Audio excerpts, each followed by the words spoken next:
consider the holy name of the Lord to be a material vibration, nor does any pure devotee mistake the chanting of Hare Krishna mantra to be a material musical manifestation. Lord Chaitanya never tried to be the master of the holy name. Rather, he taught us how to be servants of the holy name. If one chants the holy name of the Lord just to make a show, not knowing the secret of success, he may increase his bile secretion, but he will never attain perfection in chanting the holy name. So, we have to aspire to emulate this process of always chanting, but not for any other purpose than service to the name. This is the Akhandanam, chanting without stopping. In the great souls, it's their quality that we could say their lips, their tongue is always moist from chanting. Always chanting the holy name. That's the supreme perfection. It seems difficult for us because we're in mode of passion. We think I have to do. Why just chanting? You have to do something, Prabhu. But if one's chanting, really they're doing everything actually. They're already connected with Krishna, which is the purpose of all the activities. So we're engaging in the activities of devotion to purify the heart, to increase the taste, so that by increasing this service desire, that's the point of devotional service and practice, to increase the desire, to develop an overwhelming desire to serve Krishna. The more your desire is to serve Krishna, the more advanced we are. The less our desires, the less advanced. So the higher level is they have this spontaneous desire. I must, at all costs, how can I serve Krishna? Their intelligence is working in that way. So these are a few reflections on this verse. The last section says Nitya Yukta Upaste. He's always absorbed in this, and we heard in a joyful mood. In a Shushukam Garjanani. It's joyfully performed. And Prabhupada and Sri Chaitanya Prabhu made the process so simple for us. It can be executed in joyful mood, but we have to have the right mentality, the right respect for others. This will make all the difference.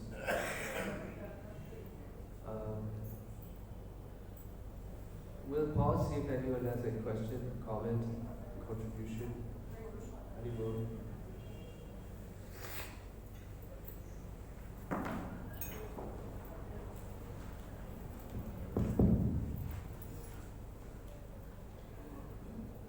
Hare Krishna.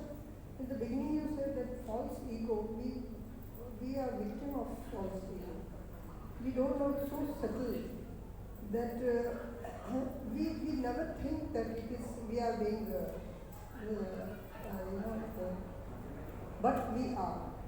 But how to get rid of it and how do we know that we are suffering from false ego? It's very to detect that we are having this false ego. I'll read you something about this.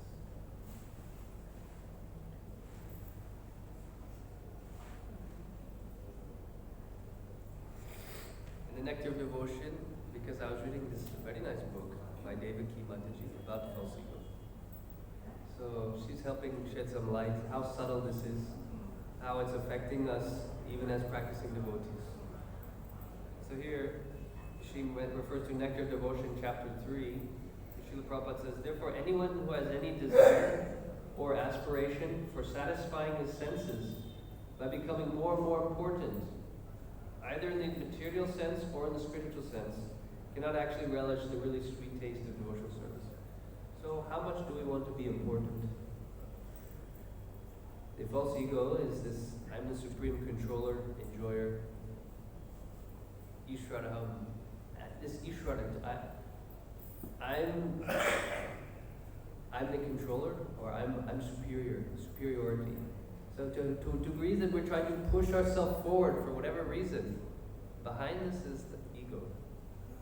The pure devotees, they don't have that problem. They're okay being in the low position. We're not okay. Everyone else is higher, that means what am I? So we have a complex, so we have it's like a trauma. No, I have to be higher, I have to be better. So it's very subtle. Just like when you're materialist, the first thing we tell people, you're not actually your mind. You say, what? That's crazy, what do you mean? I'm not my mind? Wow. So then we get used to that, we understand that. Then we have to understand, we're not the ego. It's a whole other level. After many years of practicing, we'll start to realize there's another identification we have. This voice. Why are we trusting the voice of the mind? She is a big cheater, big trickster. We're giving in very quickly to everything he says. Mostly because the mind and ego, they're so tightly connected over millions of lives, then we don't differentiate. We can't recognize it. But we're trying to put ourselves ahead of someone else, trying to make ourselves a more prominent position. And in the name of bhakti, we may think this is bhakti, but this is more the ego. So, by carefully studying, by reading Prabhupada's books, this is helping us get the Sambandha Gyan, understand what is ego. Now, how we actually get free from it, that process is given in Srimad Bhagavatam by the Association of Advanced Devotees. And also in Bhagavad Gita, Krishna explains Tadvidi Paripatita Pariprashna a very advanced soul, because they're free from false ego, you have to associate with them. Only then will we understand what it means to be free from false ego. Otherwise, even if you're reading, we can't really experience it. Sadhu Sangha, Sadhu Sangha, Sadhu Sangha, Navamata Sadhu Sangha, Sarva Siddhi. Why? Because they're so pure. One can experience what it's like to be, just by their association, what it may be like to be pure, to be free from all the coverings. So by that association, then they'll purify us. This is really the only way that's mentioned. We can't do on our own.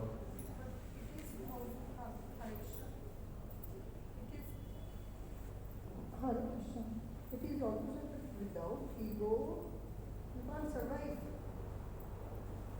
Where it said that? Only the ego makes you survive. Where it said that?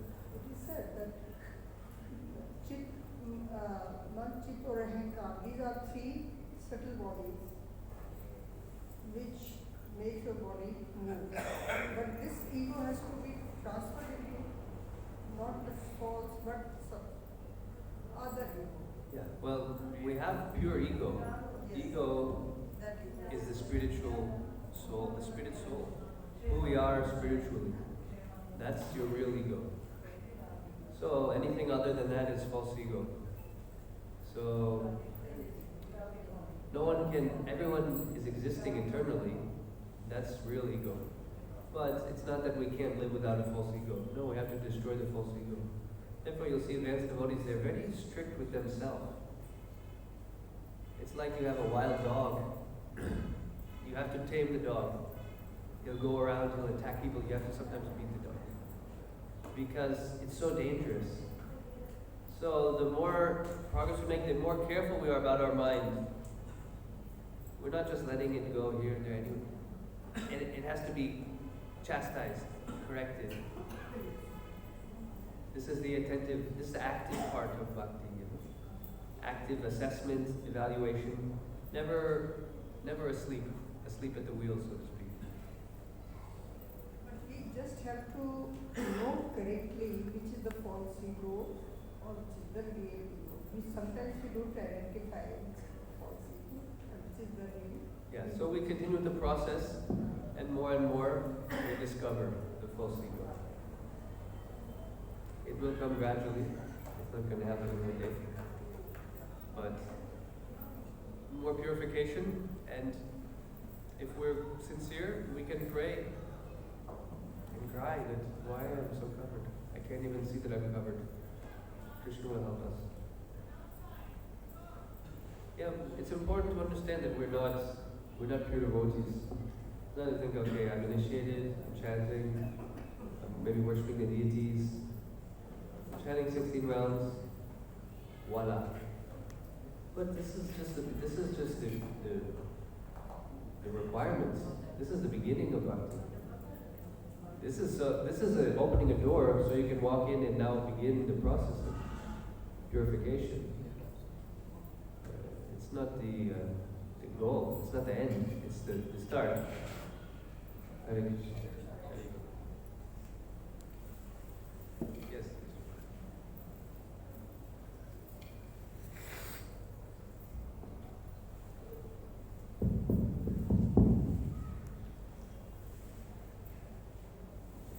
Hare Krishna. We were discussing regarding pride or false ego. Then the false ego, this is the greatest impediment in the path of devotional service, isn't it? If the devotee thinks that I am a better devotee than others, then he will fall down. He must be submissive in his mind at least. The mind must be controlled. The remedy for the pride is to remember that our good fortune, including our spiritual assets, are all due to the mercy of Supreme Lord and the spiritual masters. We have to remember the Supreme Personality of Godhead and our spiritual master. We must all the time, we must put our thanks to them. Only a rare person who has adopted complete unalloyed devotional service to the Krishna can approve the deeds of the sinful actions with no possibility that they will revive. He can do this simply by discharging devotional service. Only the devotional service is a means to approve this false ego or the pride. Pride is created only when there is no devotional service.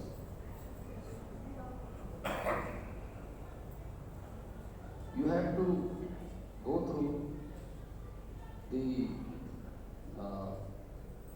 bhajans of very spiritual acharyas.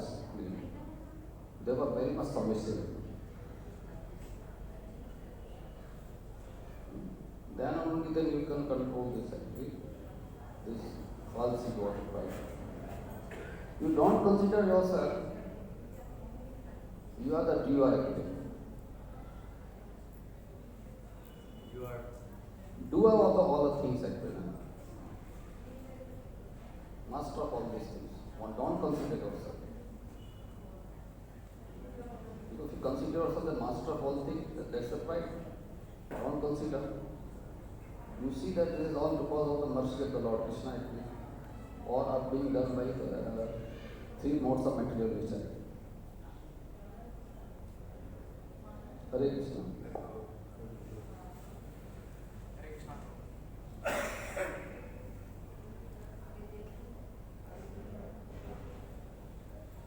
In the purport, last paragraph, as described in the second verse of this chapter, not only is devotional service easy, but it can be performed in happy mood. It's very difficult, as you say, to attend. To attend Mangalarti, mostly in the winter season, with cold water bathing. It's not so easy, but it is mentioned it's easy. And also performed with happy mood. When we attend Mangalarti, Brahmachari charge taking attendance. It's not easy. What is first your opinion?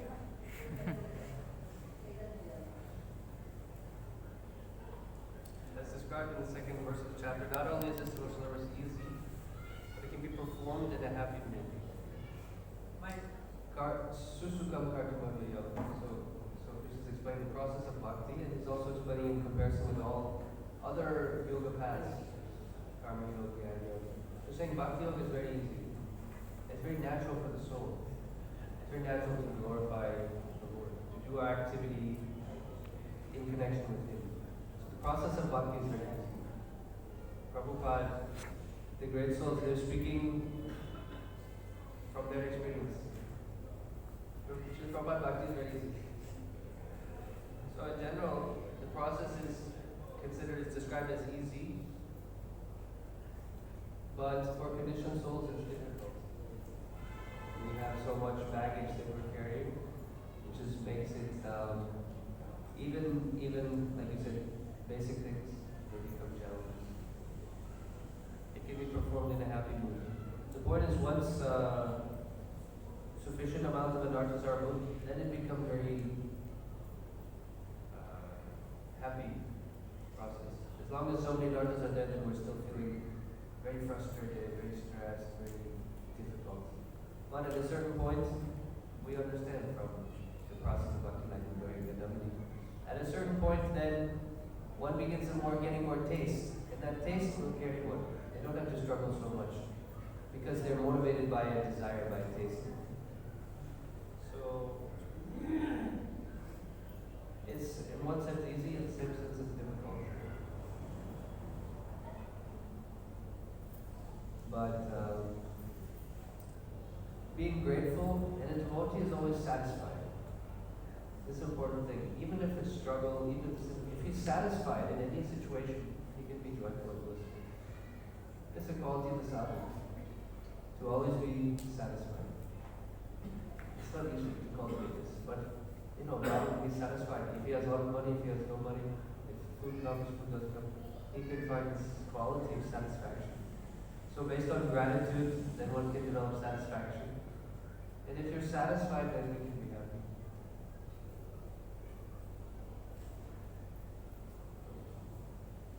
And one more question. As we learn from the Upadesamrita, Niyamata, so many rules and regulations cannot help nothing. Yes?